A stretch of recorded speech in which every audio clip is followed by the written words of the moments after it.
4 দিনের সফরে কাতারের উদ্দেশ্যে ঢাকা ছাড়লেন প্রধান উপদেষ্টা, অংশ নেবেন আর্ট সামিটে। শেখ হাসিনা সহ পরিবারের 10 জনের এনআইডি স্থগিত, বিষয়টি নিশ্চিত করেছে নির্বাচন কমিশন।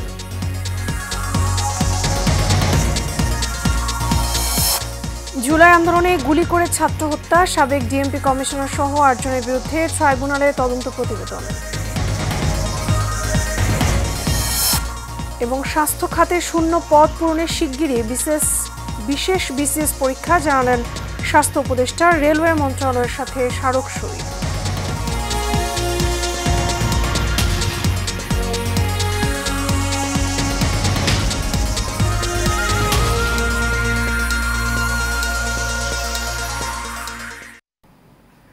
স্বাগত এশিয়ান প্রাইম নিউজে, আপনাদের সঙ্গে আছি আমি মিতা মৌসুমী। এখন শুনছিলেন বিআরবি কেবল ইন্ডাস্ট্রিজ লিমিটেড সংবাদ শিরোনাম। এবারে চলে যাব বিস্তারিত সংবাদে।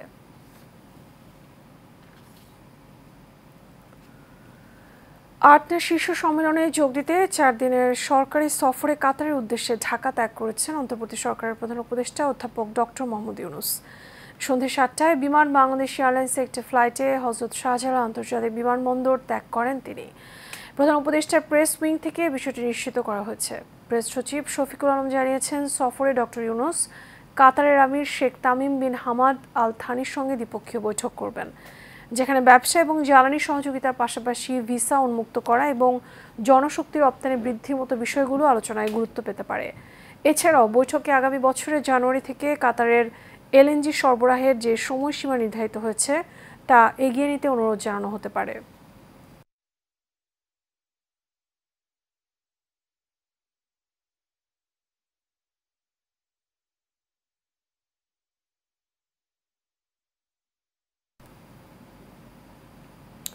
ক্ষমতাচ্যুত সাবেক প্রধানমন্ত্রী শেখ হাসিনা সহ তার পরিবারের 10 জনের জাতীয় পরিচয়পত্র স্থগিত করেছে নির্বাচন কমিশন।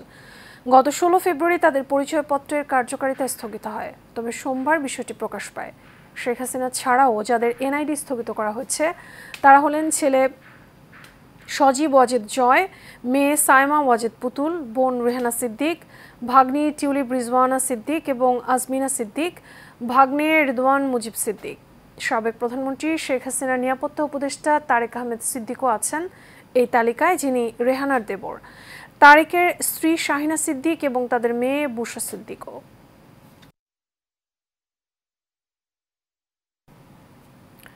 স্বাস্থ্য খাতের উন্নয়নে নতুন নীতিমালা তৈরি করা হবে বলে জানিয়েছেন স্বাস্থ্য এবং পরিবার কল্যাণ উপদেষ্টা নূরজাহান বেগম। তিনি জানান, দেশে 8000 চিকিৎসকের ঘাটতি রয়েছে। শূন্য পদ পূরণ করতে শিগগিরই বিশেষ বিসিএস এর মাধ্যমে 2000 চিকিৎসক নিয়োগ দেওয়া হবে। রেলপথ মন্ত্রণালয় এবং স্বাস্থ্য সেবা বিভাগের মধ্যে সমঝোতা স্মারক স্বাক্ষর অনুষ্ঠানে একথা বলেন তিনি। একই অনুষ্ঠানে রেল উপদেষ্টা মোহাম্মদ ফাউজুল কবির খান সারা দেশের রেলওয়ে হাসপাতালগুলো সর্বসাধারণের জন্য উন্মুক্ত করার ঘোষণা দেন। নূর মোহাম্মদ ভূঁইয়ার রিপোর্ট। রেলওয়ের অধীনে ঢাকা, চট্টগ্রাম, রাজশাহী, সৈয়দপুর সহ বিভিন্ন স্থানে 10টি হাসপাতালে 431টি বেড আছে। শুধু রেলওয়ে কর্মকর্তারা এখানে সেবা নিয়ে থাকেন, যার বেশিরভাগই ব্যবহার হয় না। এসব হাসপাতাল এখন থেকেই বাংলাদেশ রেলওয়ে ও স্বাস্থ্যসেবা বিভাগ যৌথভাবে পরিচালনা করবে। এজন্যই উভয় বিভাগ থেকে সমঝোতা স্বাক্ষর হয়। স্বাস্থ্য খাতে বরাদ্দ কম, আবার দুর্নীতি আছে উল্লেখ করে রেল উপদেষ্টা বলেন, বিদ্যমান অবকাঠামোর সর্বোত্তম ব্যবহার করে সেবা বাড়ানো হবে। পূর্ণাঙ্গ হাসপাতাল করতে তো সময় লাগবে, অবকাঠামো উন্নয়ন হতে হবে, জনবল লাগবে, তারপরে যে আমাদের অর্থ বিভাগের আছে না, অর্থ বিভাগের বরাদ্দ লাগবে।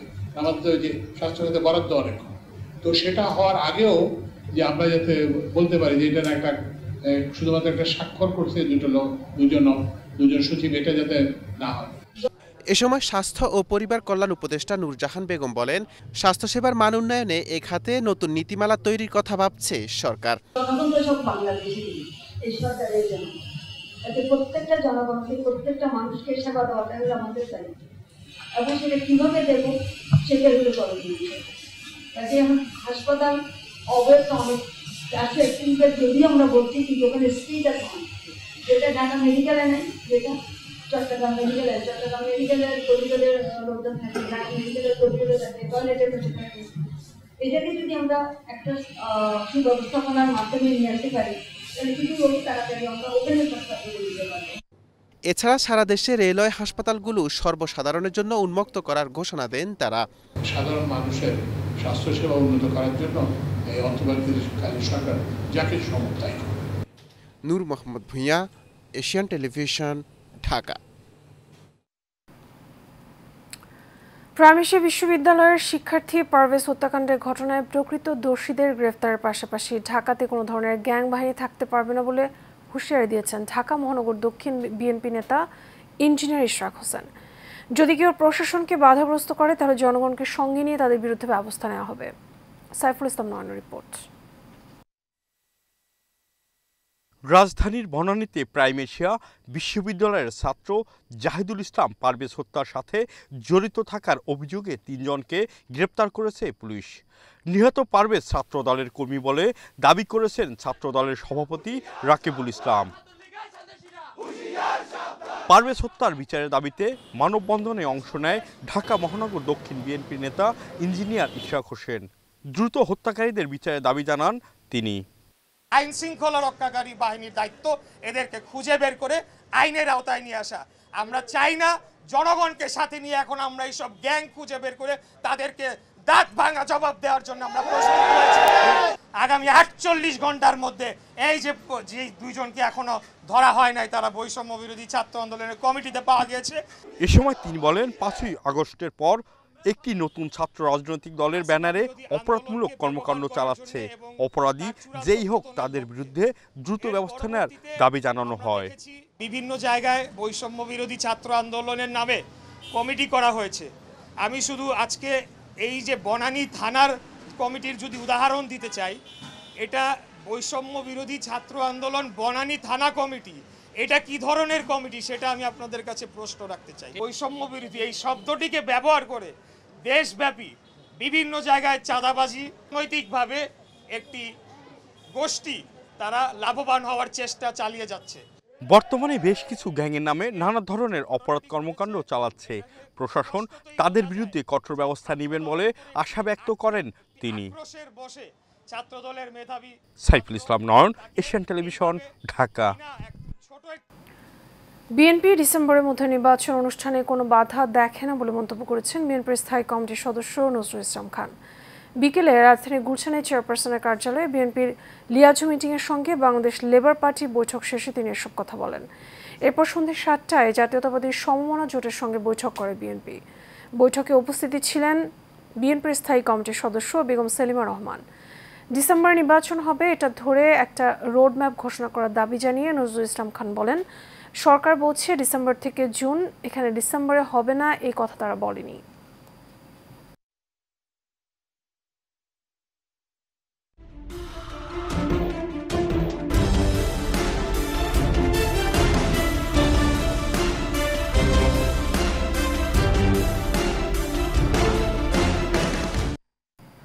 এবার সারা বাংলা।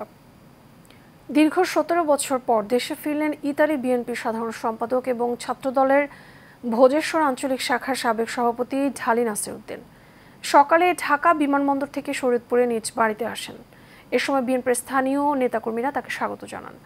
ঢালী নাসির উদ্দিন বলেন, স্বৈরাচার শেখ হাসিনার জন্য আমি দীর্ঘ ১৭ বছর দেশে আসতে পারিনি। ইউরোপের বিভিন্ন দেশে আমি শেখ হাসিনার বিরুদ্ধে প্লেকার্ড নিয়ে দাঁড়িয়েছি এবং প্রোটেস্ট করেছি। আমি নড়িয়াবাসী উন্নয়নে কাজ করতে চাই।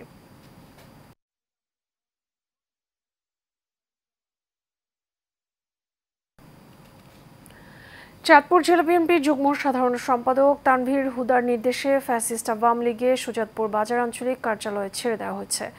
সংবাদ সম্মেলন করে কার্যালয়টি দখলমুক্ত করে দেয় নেতাকর্মীরা।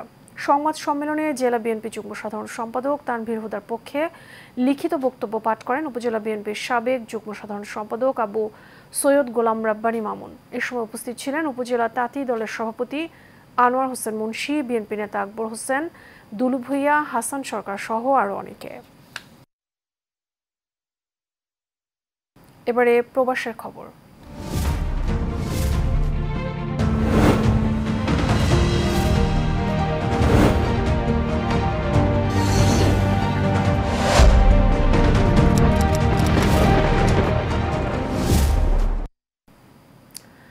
সিডনির লাখেম্বায় গুড সিটিজেন অস্ট্রেলিয়ার উদ্যোগে বাংলা নববর্ষ পালিত হয়েছে। অনুষ্ঠানে ছিল পিঠা, পান্তা ভাত এবং বাংলাদেশি গানের আয়োজন। দিনব্যাপী আয়োজন ছিল নানা সাংস্কৃতিক অনুষ্ঠান এবং নানা ঐতিহ্যবাহী খাবারের স্টল। এই অনুষ্ঠানের স্পন্সর ছিলেন লেইং অ্যান্ড সিমেন্স লাকেম্বার ডিরেক্টর সাইফুল শরীফ রনি।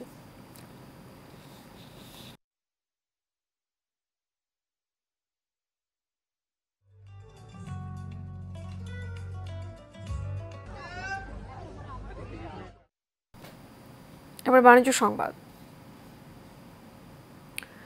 স্থানীয় ইলেকট্রনিক্স পণ্যের বাজারে শীর্ষস্থান বজায় রাখার পাশাপাশি বিশ্বের অন্যতম সেরা গ্লোবাল ব্র্যান্ড হওয়ার লক্ষ্য নিয়ে এগিয়ে যাচ্ছে ওয়ালটন হাইটেক ইন্ডাস্ট্রিজ। সেই লক্ষ্য পূরণে বিশ্বের বিভিন্ন দেশে ব্যবসা সম্প্রসারণ করে চলেছে প্রতিষ্ঠানটি। ওয়ালটনের এই অগ্রযাত্রায় ভবিষ্যৎ নেতৃত্ব গড়ে তোলার লক্ষ্যে তরুণ প্রজন্মকে ব্যবসায়িক কার্যক্রমে যুক্ত করার পরিকল্পনা নিয়েছেন ওয়ালটন হাইটেক পিএলসির উদ্যোক্তারা। ওয়ালটন হাইটেক ইন্ডাস্ট্রিজের chief financial officer Mohammad Ziaul Alam বলেন, প্রতিভাবান, উদ্যোগী এবং প্রতিশ্রুতিশীল তরুণ প্রজন্মকে ব্যবসায়িক কার্যক্রমে সম্পৃক্ত করা সুদূর প্রসারী পরিকল্পনা গ্রহণ করা হয়েছে। তারই ধারাবাহিকতায় নতুন প্রজন্মের কাছে উপহার হিসেবে উল্লেখযোগ্য সংখ্যক শেয়ার হস্তান্তর করা হয়েছে।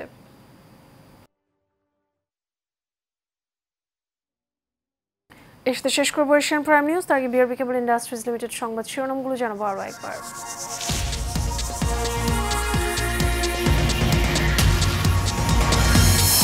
4 দিনের সফরে কাতারের উদ্দেশ্যে ঢাকা ছাড়লেন প্রধান উপদেষ্টা, অংশ নেবেন 8 সামিটে।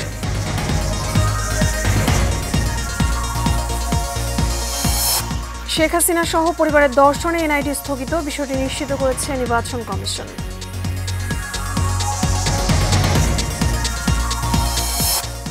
জুলাই আন্দোলনে গুলি করে ছাত্র হত্যা, সাবেক ডিএমপি কমিশনার সহ 8 জনের বিরুদ্ধে ট্রাইব্যুনালে তদন্ত প্রতিবেদন।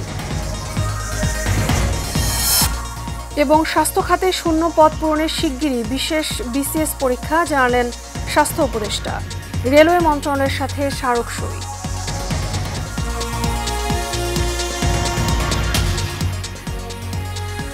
এশিয়ান প্রাইম নিউজের পর্যন্ত আমাদের পরবর্তী সংবাদ দেখার আমন্ত্রণ রইল।